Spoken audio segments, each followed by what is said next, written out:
बहुत समय पहले एक छोटे से गांव में एक गरीब किसान रामू अपने परिवार के साथ रहता था। रामू का परिवार बहुत छोटा था। उसकी पत्नी सावित्री और उसका एक बेटा गोपाल। रामू के पास बहुत कम जमीन थी और उसी पर वह खेती करके अपने परिवार का पेट पालता था। परंतु रामू के पास संसाधन बहुत कम थे और मौसम की मार से उसकी फसलें अक्सर खराब हो जाती थीं। गोपाल, रामू का बेटा, बहुत होशियार था। वह पढ़ने में बहुत तेज था और हमेशा गांव के स्कूल में सबसे अच्छे नंबर लाता था।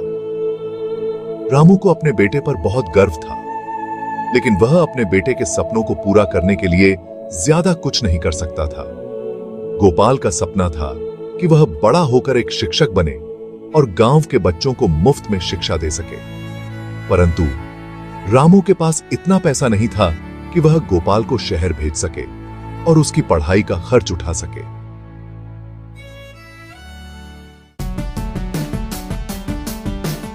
रामू हर दिन सुबह जल्दी उठता और खेतों में कड़ी मेहनत करता।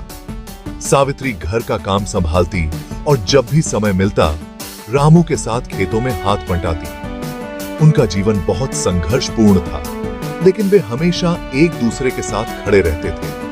गोपाल को भी इस संघर्ष की पूरी समझ थी और वह अपने माता पिता की मेहनत का मूल्य जानता था। एक दिन गांव में एक बड़ा सूखा पड़ा।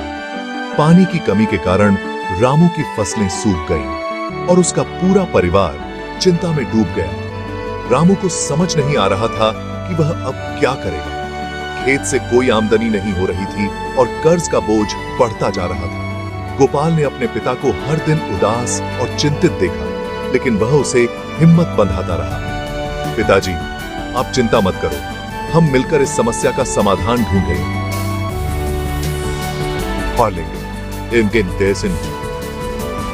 गोपाल ने कहा। रामू ने मुस्कुराने की कोशिश की, लेकिन उसके चेहरे पर चिंता की रेखाएं स्पष्ट थीं। वह जानता था कि बिना पैसे के कोई भी योजना काम नहीं कर सकती। उसी रात रामू ने ठान लिया कि वह हार नहीं मानेगा। वह कुछ ना कुछ जरूर करेगा ताकि उसके परिवार को एक बेहतर जीवन मिल सके।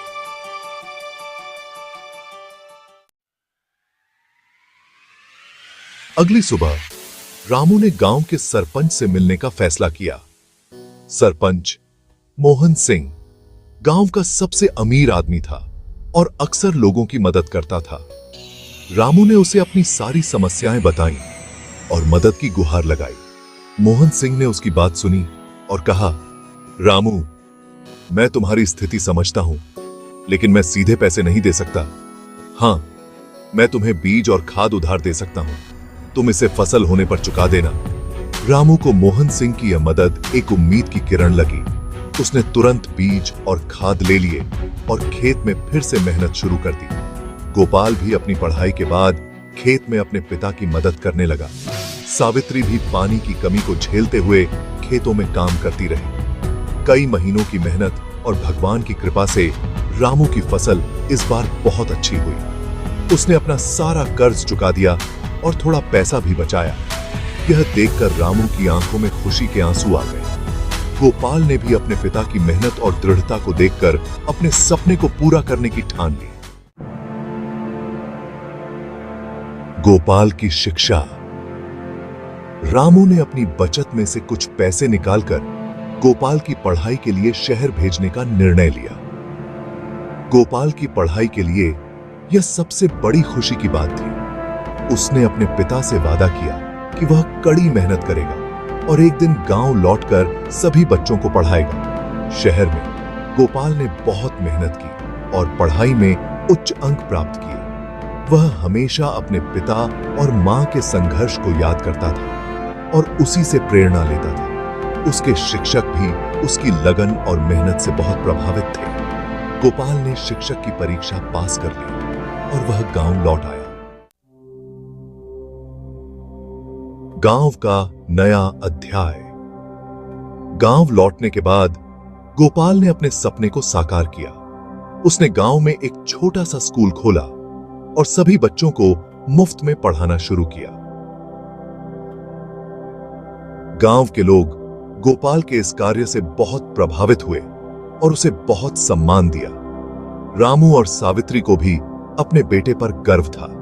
गोपाल ने अपने स्कूल में बच्चों को न केवल किताबों की पढ़ाई सिखाई, बल्कि उन्हें जीवन के मूल्य और संघर्ष का महत्व भी समझाया। उसने बच्चों को बताया कि जीवन में कठिनाइयां जरूर आएंगी, लेकिन हमें कभी हार नहीं माननी चाहिए। अगर हम मेहनत करें और सच्चे दिल से कोशिश करें, तो हम अपने सपनों को जरूर पूरा कर सकते हैं। कहानी का संदेश। गरीब किसान रामू और उसके बेटे गोपाल की यह कहानी हमें सिखाती है कि संघर्ष और मेहनत का फल मीठा होता है। चाहे हालात कितने भी मुश्किल क्यों ना हो, हमें कभी हार नहीं माननी चाहिए।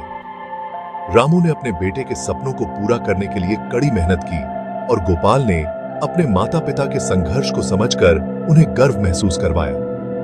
यह कहानी हमें यह भी सिखाती है कि परिवार और अपने लोगों का साथ ही सबसे बड़ी ताकत होती है।